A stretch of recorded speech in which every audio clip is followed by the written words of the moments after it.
조선의 어느 골짜기에 한 무덤이 있습니다. 비석에는 이름이 없습니다. 아무런 기록도, 흔적도, 사연도 적혀 있지 않습니다. 하지만 마을 사람들은 대대로 이야기를 전해왔습니다. 저 무덤은 한때 왕의 마음을 지켜주던 여인의 것이라고. 그런데 왜 이름조차 남기지 못했을까요? 오늘은 그 비밀을 파헤쳐 보겠습니다.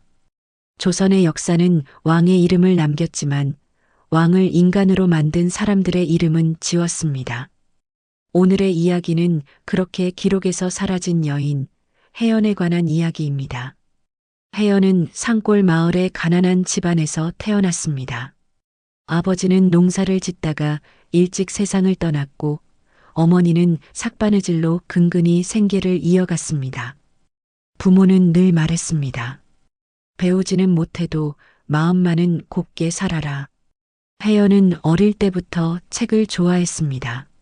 마을에 책이 있을 리 없었지만 가끔 지나가는 보따리 장수에게서 낡은 종이를 얻어왔습니다.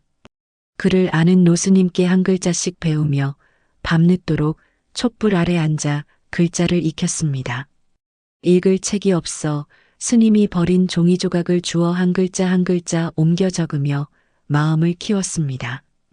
이웃 사람들은 고개를 저었습니다. 여자아이가 글을 배워서 뭐하나 시집이나 잘 가야지. 하지만 혜연의 어머니는 달랐습니다. 배움은 누구도 빼앗아갈 수 없는 재산이란다. 그 말을 믿으며 혜연은 하루하루를 보냈습니다. 16살이 되던 해, 봄 궁녀 선발방이 마을 어귀에 붙었습니다. 가난한 집에서는 딸을 궁녀로 보내는 일이 흔한 일이었습니다. 딸을 궁에 보내면 적어도 굶지는 않을 테니까요. 어머니는 사흘밤을 뜬 눈으로 지새우다가 결국 결정을 내렸습니다. 혜연을 궁으로 보내기로 말이에요. 이별의 날, 어머니는 떨리는 손으로 혜연의 손을 잡았습니다. 부디 몸 건강히 억지로라도 웃으며 살아라. 그곳은 우리가 아는 세상과는 다른 곳이란다. 조심하고 또 조심해라. 혜연은 고개를 끄덕였습니다. 눈물을 보이지 않으려 애썼지만 목소리는 떨렸습니다. 어머니, 저 잘 다녀오겠습니다. 궁궐은 그녀에게 낯설고 두려운 세계였습니다. 높은 담장, 끝없는 복도, 숨소리조차 조심해야 하는 곳. 궁녀가 된 첫날, 상궁은 차갑게 말했습니다. 여기서는 보지 말아야 할 것을 보지 말고 듣지 말아야 할 것을 듣지 마라. 목숨을 부지하려면 입을 닫고 눈을 낮춰라. 그러나 혜연은 조용했고 총명했습니다. 말을 줄였고 행동을 아꼈고 감정을 숨겼습니다. 다른 궁녀들이 편을 가르고 소문을 퍼뜨릴 때도 혜연은 그저 자기 일에만 집중했습니다. 그렇게 2년이 흘렀습니다. 어느 날 혜연은 왕의 서책을 정리하는 작은 일을 맡게 됩니다. 그 누구도 신경 쓰지 않는 자리였습니다. 하지만 바로 그 자리에서 혜연의 인생이 바뀌기 시작합니다. 어떻게 그런 일이 일어났을까요? 왕은 나라를 다스리는 자리였지만 하루하루 외로움에 잠겨 있었습니다. 정치는 끝없는 싸움이었고 궁궐은 끝없는 소문이었습니다. 신하들은 충성을 바쳤지만 진심은 알 수 없었고 왕비는 예의 바른 말만 했을 뿐 마음을 나누지는 않았습니다. 왕은 밤이 되면 홀로 서재에 앉아 책을 읽었습니다. 그것만이 유일한 위안이었습니다. 그런 왕의 눈에 조용히 책을 정리하던 혜연이 들어왔습니다. 어느 날이었습니다. 왕이 찾던 책이 보이지 않았습니다. 내관들이 부산하게 움직였지만 찾지 못했습니다. 그때 혜연이 조용히 말했습니다. 전하, 그 책은 서가 세 번째 칸 안쪽에 있사옵니다. 지난번 비가 새어 옮겨두었사옵니다. 왕은 고개를 들어 혜연을 바라봤습니다. 어린 궁녀가 무릎을 꿇고 고개를 숙인 채 떨고 있었습니다. 왕은 물었습니다. 그대가 책을 옮긴 것이냐? 혜연은 조심스럽게 대답했습니다. 황공하옵니다. 책이 상할까 두려워 감히 옮겨 싸웁니다. 왕은 미소를 지었습니다. 처음으로 자신의 책을 진심으로 아끼는 사람을 본 것 같았습니다. 잘했다. 앞으로도 부탁한다. 그 말 한마디에 혜연의 심장이 뛰었습니다. 하지만 그녀는 더 깊이 고개를 숙였습니다. 왕을 쳐다보는 것조차 신분에 어울리지 않는다고 스스로를 다그쳤습니다. 그날 이후 왕은 책장을 정리하는 소리가 들리면 자신도 모르게 고개를 들곤 했습니다. 혜연은 꾸미지 않았습니다. 다른 궁녀들처럼 화장을 짙게 하지도 않았고 자신을 돋보이게 하려는 행동도 없었습니다. 하지만 혜연은 언제나 바람처럼 잔잔했고 그 잔잔함은 왕의 마음 한 구석을 차분하게 했습니다. 어느 날 밤 궁중에서 조촐한 연회가 열렸습니다. 왕의 마음이 지쳐 보이자 내관은 말했습니다. 전하의 심신을 위로할 만한 노래를 준비하겠습니다. 궁녀 몇 명이 연회장으로 불려갔습니다. 혜연도 그 중 하나였습니다. 혜연은 본래 노래를 잘했습니다. 어릴 적 어머니가 밭일을 하며 불러주던 민요를 따라 부르며 자랐습니다. 하지만 궁에서 노래를 부르는 것은 조심스러운 일이었습니다. 목소리로 관심을 받는 것은 다른 궁녀들에게 질시를 살 수 있는 일이었기 때문입니다. 혜연은 일부러 노래를 부르지 않았습니다. 그러나 그날 혜연은 피할 수 없었습니다. 상궁이 직접 지목했습니다. 혜연, 내가 한 곡조하여라. 혜연은 떨리는 마음으로 일어섰습니다. 그녀는 조용한 목소리로 오래된 민요를 불렀습니다. 바람이 산을 넘어오는 소리 같은 슬프지만 부드러운 노래. 고향 마을에서 어머니와 함께 부르던 노래. 왕은 그 노래를 듣는 순간 고개를 들었습니다. 누가 부르고 있는지 알아보고 싶어졌습니다. 노래는 연회장을 가득 채웠습니다. 그 순간만큼은 궁궐의 그늘도 왕의 외로움도 모두 멈춘 듯 했습니다. 왕은 문득 자신의 어린 시절을 떠올렸습니다. 왕이 되기 전 그저 한 명의 아이였을 때를 말입니다. 연회가 끝난 후 왕은 조용히 물었습니다. 방금 노래를 부른 소녀의 이름은 무엇이냐? 신하는 답했습니다. 혜연이옵니다.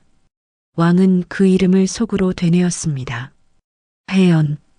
그날 이후 왕은 혜연을 기억하게 되었습니다. 하지만 침묵 속에서 천천히 깊어지는 둘의 인연. 이것이 나중에 어떤 파국을 불러올지 둘은 아직 알지 못했습니다. 세월이 흘렀습니다. 왕의 어깨에는 더 많은 짐이 얹혔고 궁궐의 돌담은 더 두껍게 느껴졌습니다. 혜연도 나이를 먹으며 궁궐의 냉혹함을 똑똑히 알게 되었습니다. 누군가는 질투로 사라지고 누군가는 실수 하나로 쫓겨나며 누군가는 영영 이름조차 지워졌습니다. 그러던 어느 날 사건이 터졌습니다. 왕이 읽던 중요한 밀서 한 통이 사라진 것입니다. 그 밀서에는 조정 대신들의 비밀스러운 움직임, 왕권을 흔들 수 있는 위험한 정보가 담겨 있었습니다. 만약 그것이 잘못된 손에 들어간다면 궁궐 전체가 뒤흔들릴 일이었습니다. 왕은 즉시 조사를 명했습니다. 왕의 처소를 드나들 수 있는 사람은 많지 않았습니다. 그 중에서도 가장 의심받은 것은 서책을 관리하던 궁녀들이었습니다. 그리고 그 중심에 혜연이 있었습니다. 궁궐은 순식간에 차갑게 얼어붙었습니다. 혜연을 시기하던 다른 궁녀들은 이 기회를 놓치지 않았습니다. 속삭임이 시작되었습니다. 혜연이 밤늦게 서재에 혼자 있는 걸 봤다. 무언가를 품속에 감추는 것 같았다. 실제로 본 것은 아무것도 없었지만 의심만으로도 충분했습니다. 혜연은 신문을 받게 되었습니다. 차가운 돌바닥에 무릎을 꿇고 고개를 숙인 채 그녀는 담담하게 말했습니다. 저는 아무것도 모릅니다. 다만 제 일에 충실했을 뿐입니다. 저는 전하의 서책을 소중히 여겼을 뿐 다른 마음을 품은 적이 없습니다. 하지만 궁궐에서 의심은 곧 죄였습니다. 증거가 없어도 목격자가 없어도 의심받는 것만으로 유죄였습니다. 조정 대신들은 엄격한 처벌을 요구했습니다. 왕은 괴로워했습니다. 해연을 믿고 싶었지만 신하들의 압박은 거셌습니다. 전하, 이 일을 명확히 하지 않으면 궁궐의 기강이 무너집니다. 의심스러운 자를 그대로 두시면 앞으로 어찌 다스리시겠습니까? 왕은 침묵했습니다.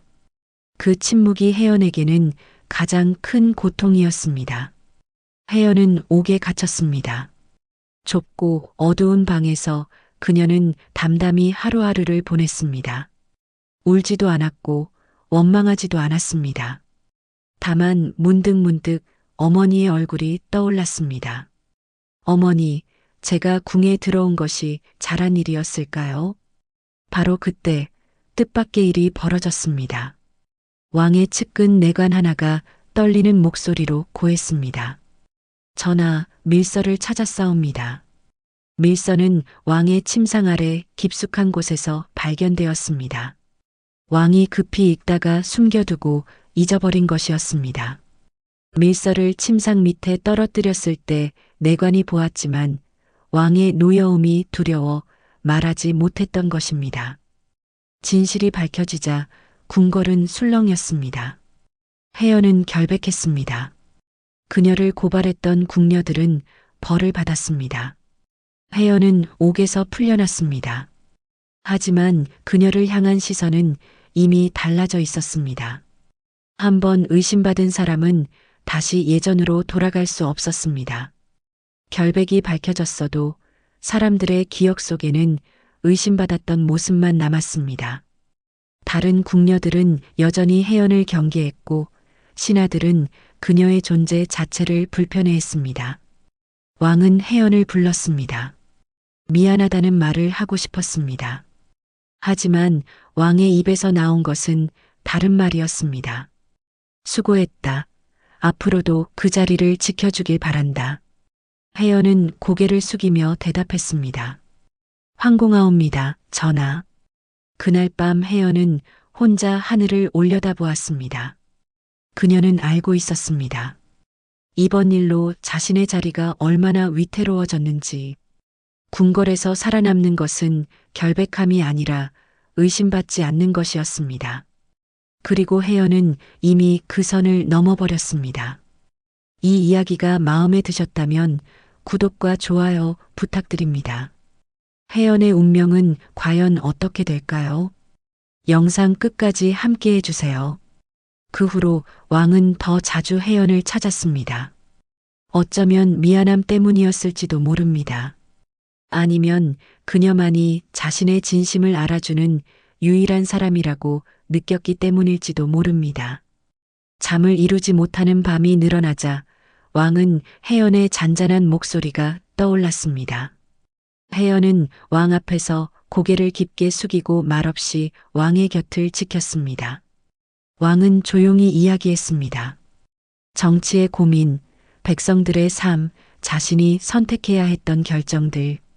해연은 아무 말도 하지 않았습니다. 가끔 왕이 멈추면 그저 따뜻한 차를 내렸고 조용히 옆에 앉아 시간을 흘려보냈습니다. 그 침묵은 왕에게 위로가 되었습니다. 왕은 어느 날 해연에게 물었습니다. 그대는 두렵지 않은가? 이곳은 한순간에 모든 것을 잃을 수 있는 곳인데. 해연은 잠시 침묵하다가 조용히 답했습니다. 두렵지 않다면 거짓말이겠지요. 하지만 전하께서 편안하신 모습을 볼 때면 그것으로 족하다 생각합니다. 그 말에 왕은 아무 대답도 하지 못했습니다. 그저 창밖을 바라보며 긴 한숨만 내쉬었습니다. 왕은 생각했습니다. 내가 왕이 아니었다면, 내가 그저 평범한 사람이었다면 이 여인과 함께 조용한 삶을 살 수 있었을까? 하지만 그것은 이룰 수 없는 꿈이었습니다. 그러나 그들의 시간이 깊어질수록 궁궐의 시선은 더욱 차가워졌습니다. 왕비는 말하지 않았지만 그녀의 침묵은 더 무겁게 내리쳤고 조정은 혜연의 존재가 왕의 마음을 흐릴까 두려워했습니다. 특히 밀서 사건 이후 혜연을 향한 경계는 더욱 깊어졌습니다. 대신들은 수군거리기 시작했습니다. 전하께서 한 궁녀에게 지나치게 마음을 쓰신다. 이는 나라를 위해 좋지 않은 일이다. 왕비마마의 체면은 어찌 되는가. 소문은 궁궐 밖까지 퍼져나갔습니다. 결국 조정은 움직였습니다. 대신들이 한자리에 모였습니다. 직접적인 비난은 하지 않았지만 왕을 향해 이렇게 말했습니다. 전하, 간신히 잡아온 균형이 사소한 감정으로 흔들려서는 아니 됩니다. 또한 한번 의심받은 자를 곁에 두시는 것은 전하의 명예에도 좋지 않사옵니다. 백성들이 무엇라 하겠습니까? 그 말의 끝에 혜연의 이름은 없었지만 누구를 말하는지는 명백했습니다. 왕은 한동안 아무 말도 하지 않았습니다. 밤새 잠을 이루지 못했습니다. 그러나 그는 왕이었습니다. 한 사람의 삶보다 나라의 안정을 선택해야 했습니다. 그리하여 혜연은 궁을 떠나라는 명을 받게 됩니다. 혜연은 울지 않았습니다. 왕 앞에서도 국문을 나서는 순간에도 끝내 눈물을 보이지 않았습니다. 다만 마지막으로 왕을 바라보며 깊이 절을 올렸습니다. 그리고는 작게 중얼거렸습니다. 부디 편안하시길.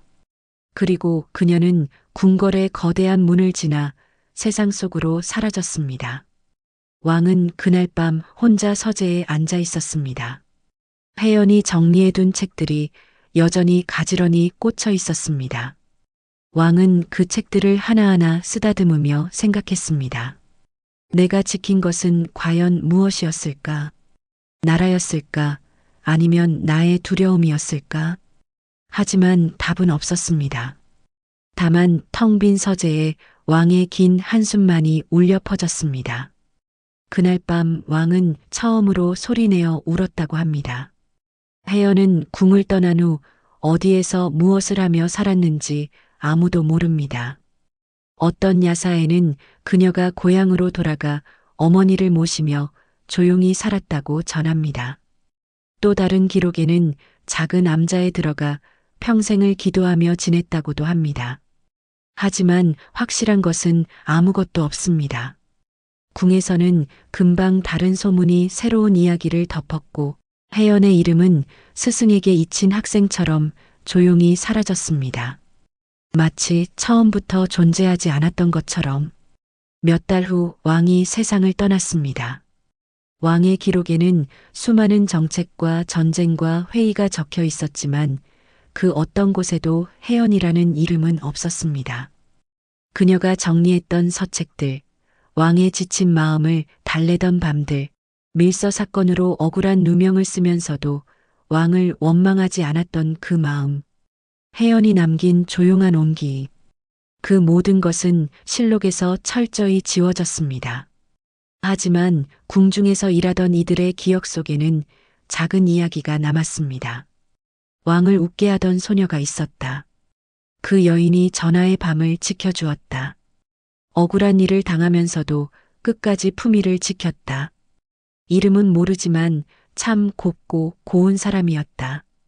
노랫소리가 참 아름다웠다. 야사는 그 조각들을 모아 혜연이라는 한 사람의 모습으로 남겼습니다. 기록은 아니지만 기억으로, 역사는 아니지만 이야기로 전해 내려온 것입니다. 그렇게 혜연은 역사에 남지 않았습니다. 그러나 완전히 사라진 것도 아니었습니다. 사람들은 속삭였습니다. 실록은 기록이지만 야사는 기억이라고. 권력자의 이름은 돌에 새겨지지만 진짜 사람의 이야기는 사람의 마음에 새겨진다고. 혜연의 이야기는 조선의 수많은 이름 없는 여인들을 상징합니다. 궁궐에서, 양반가에서, 혹은 세상 어느 곳에서 누군가를 지켜주고 누군가를 위해 웃고 억울한 일을 당하면서도 묵묵히 자신의 자리를 지켰지만 기록되지 못한 채 살아낸 사람들. 오늘 우리가 전하는 이 이야기는 그 여인들에게 바치는 작은 기억입니다. 이름 없는 무덤 앞에 바람이 불어옵니다. 그 바람 속에서 혜연의 목소리가 들리는 듯합니다. 나는 기록되지 않았지만 당신의 마음 한 곳에 조용히 남아있을게요. 그것만으로 충분합니다. 역사는 승자의 기록이라고 합니다. 하지만 진짜 역사는 이름 없이 살다간 사람들의 삶 속에 있는 것이 아닐까요? 오늘 우리가 기억한 혜연처럼 말입니다. 다음에는 또 어떤 잊혀진 이야기를 들려드릴까요? 구독을 눌러주시면 역사 속 숨겨진 이야기들을 계속 만나보실 수 있습니다. 좋아요와 알림 설정도 부탁드립니다. 여러분의 관심이 잊혀진 이들을 다시 불러냅니다.